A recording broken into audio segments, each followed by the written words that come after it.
I always like to challenge myself. His boxing IQ, that's what wins you fights. You know, the physical is the easy part, the mental is the hard part. We are seeing now the preparation for the underdog. Don't miss it in Vegas. We like the old school of boxing.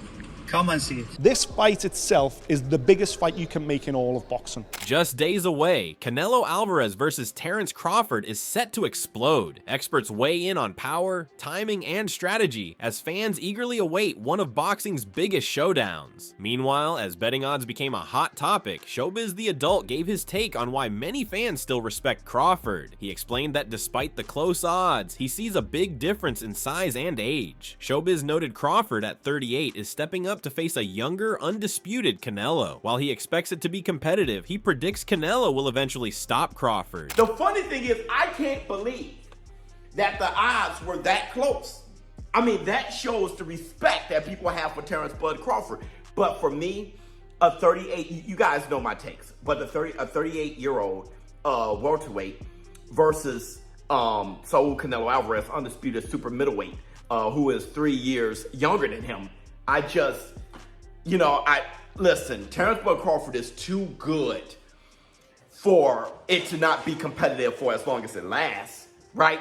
I just think Canelo is gonna knock him out. I think he's gonna stop him. I mean, he probably not knock him out cold, but I think he's going to stop him, all right? Shifting focus, Showbiz praised Crawford's recent training footage. He addressed claims that pictures of Crawford's physique were photoshopped, making it clear his shape is real. He said lighting can sharpen images, but cannot create muscle. From natural light to workout clips, Crawford's condition is undeniable. Showbiz encouraged fans to check Crawford's own channel for behind-the-scenes episodes showing his preparation. But what I can say is I saw Terence Crawford, his last workout.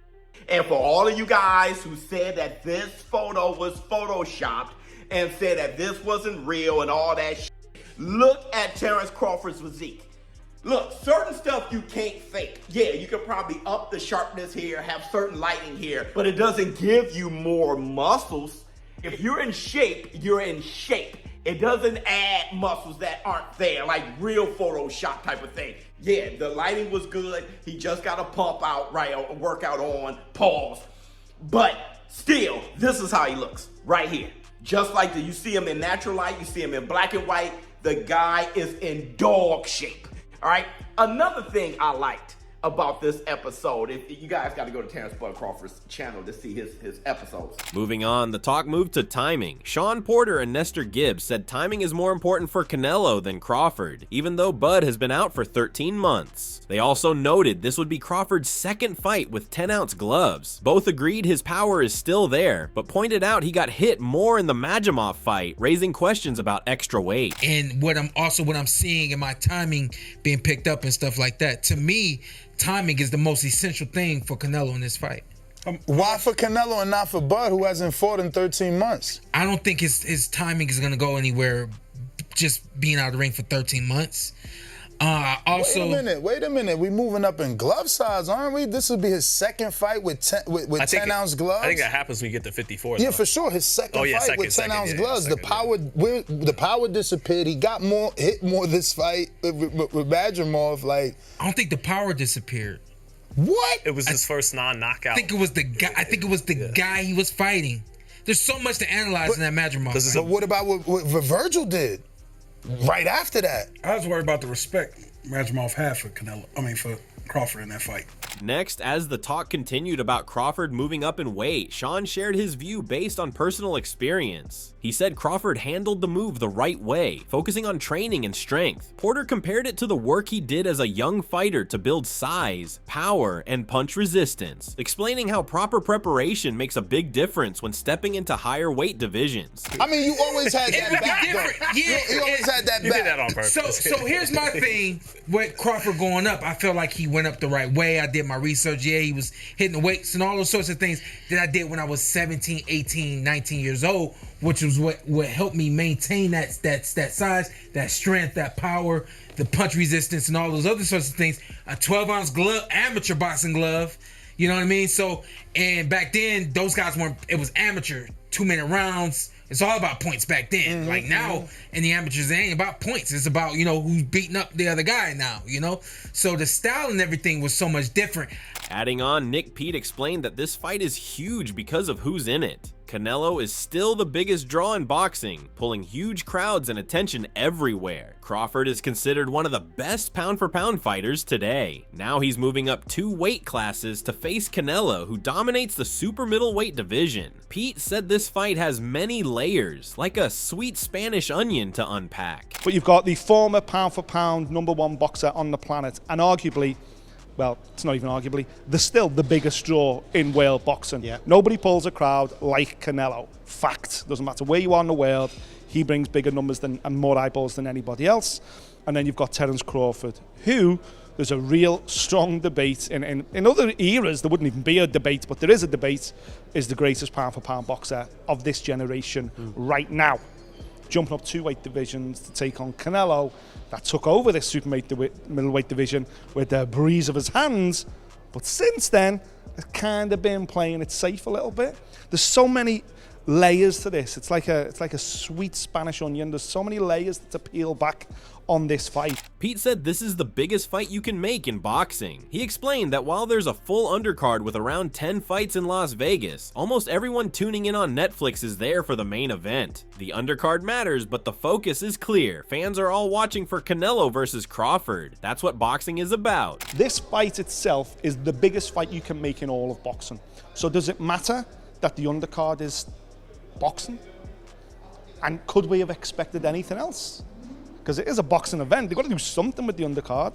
We've got like a 10-fight card here this weekend in Las Vegas. 99.9% of people tuning into Netflix are here for one fight. Following Pete's point about the undercard, Adam Catterall added his perspective. He agreed the main event is the real focus, but felt the undercard had too many fights. Catterall explained that while there are a few exciting bouts, the number of undercard fights takes attention away from the main attraction, and the event could have been structured more like a streamlined main card experience. Yeah, that's boxing, isn't it? No, you're 100% right. But what I expected was a point of difference. I think there's too many fights on the card. Yeah. I think it is too hardcore, that undercard, and don't get me wrong, I understand why, because obviously all the money's been spunked on the main event. The main event is why we are going to Las Vegas. The main event is what we are going to talk about in the main. There's a couple of hardcore fights on that undercard that we can get excited about and point people towards.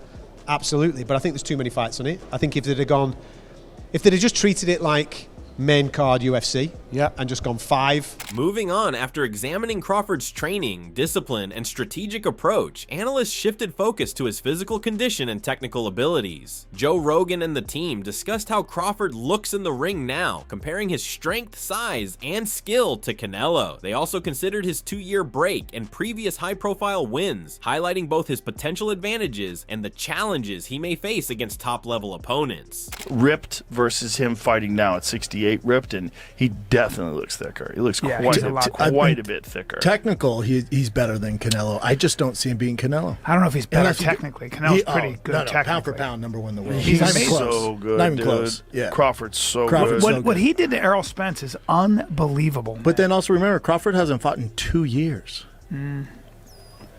Is it that long? Yep. He's greatness. Madrimov was 2 years ago.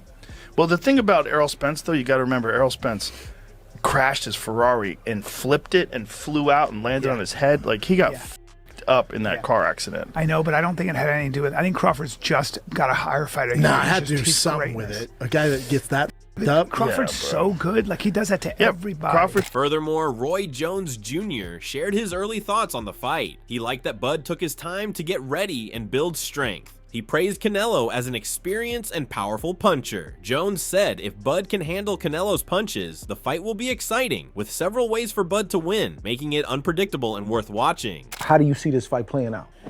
Well, when I first hear about it, Dre, I like a lot of things about the fight. I like that Bud took his time when it beefed up early, because he knew it was coming. So when you got time to get ready and get right, that's a big thing. You can't take nothing away from Canelo. Canelo has been there for a while. Great puncher, great boxer puncher. If Bud can take the punch, which we're pretty sure he can do, we'll have a good fight on our hands. I think there are several ways for Bud to win it, but one way for Canelo to lose it. I ain't gonna disclose none of that, but that's just my thoughts. We'll do that as we get closer. Exactly. Yeah. Jones then talked about predicting a winner. He said it's hard to count either fighter out because both are top level. Bud's hunger and drive could make a difference, while Canelo's motivation is uncertain. Jones believes that whoever shows more hunger will likely control the fight. If both stay motivated, fans can expect an intense, competitive matchup. But do you feel comfortable saying who you think the winner gonna be? No, I'm not gonna say I'm gonna feel comfortable saying it because I like both guys. And when you got two guys of their caliber, you can't really count either guy out. You know that yourself. That's a fact. Bud is a champion. That says a lot. And on top of that, Bud is still hungry. You understand me? Canelo did his thing too, but I don't know if he got that hunger still left in him. You understand me? And that's what I think, that's the only thing that bothers me. If he's still hungry, then we in for a good night. But if he's not hungry, it's gonna be rough. After Roy Jones Jr. discussed motivation and hunger, attention turned to the confidence both fighters bring to the ring. Andre Ward said this fight will be great and exciting. He explained that there are a few matchups in boxing you can be sure of, like this. Both fighters have qualities you can't always see, like determination and stubbornness for greatness. Even though Canelo has had some draws and losses, he has reasons for them. Ward emphasized that both fighters bring experience and drive to the fight. Yeah, I agree, man. I know it's gonna be a great fight, and it's not a lot of matchups in boxing that you can guarantee a great night. Like you can guarantee it's gonna be a great fight. Without a question. And I say that because just following both guys throughout the years, they both got the intangibles, the stuff you can't see unless you know what you're looking at. The stuff, it ain't an X and O thing, it's here, right? Like it's that stubbornness for greatness. Like Canelo, though he's had some mishaps, he's had some draws, he's had some losses, I feel like if you ask Canelo what happened there, he's got a perfectly good reason why that happened. Exactly, that's everybody in boxing. Right.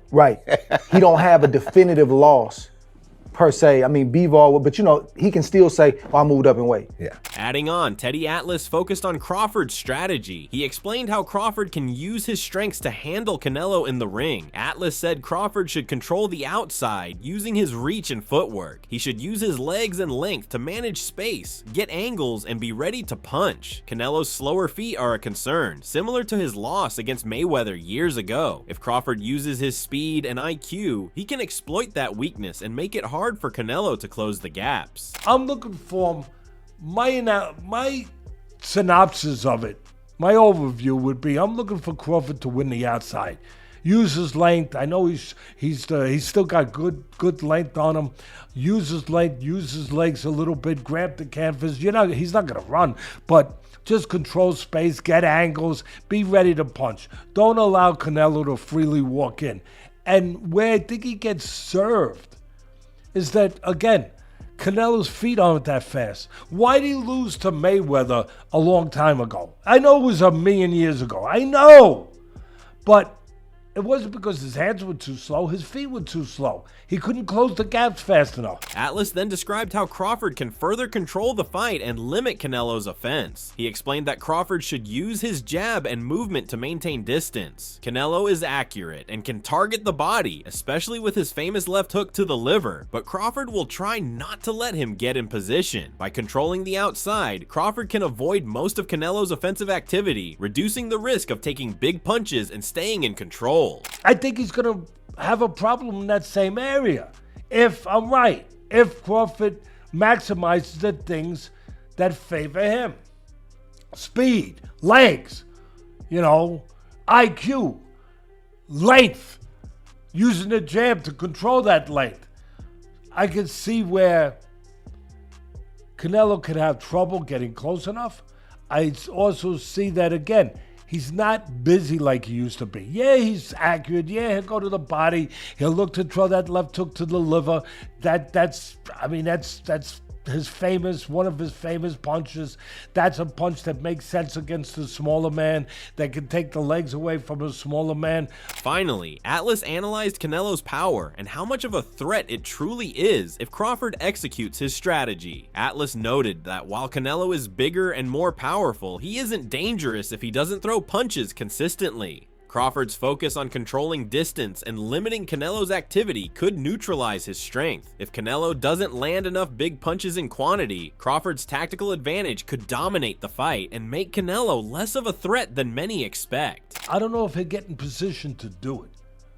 Crawford's going to try not to let him get in position to do it and win the battle on the outside. And again, not have to deal with a lot of activity offensively from Canelo because he's not that active offensively like he was some years ago.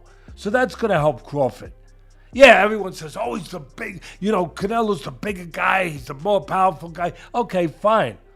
But if he's not throwing the bigger, more powerful punches in large quantities, then he's not as dangerous as you think he is.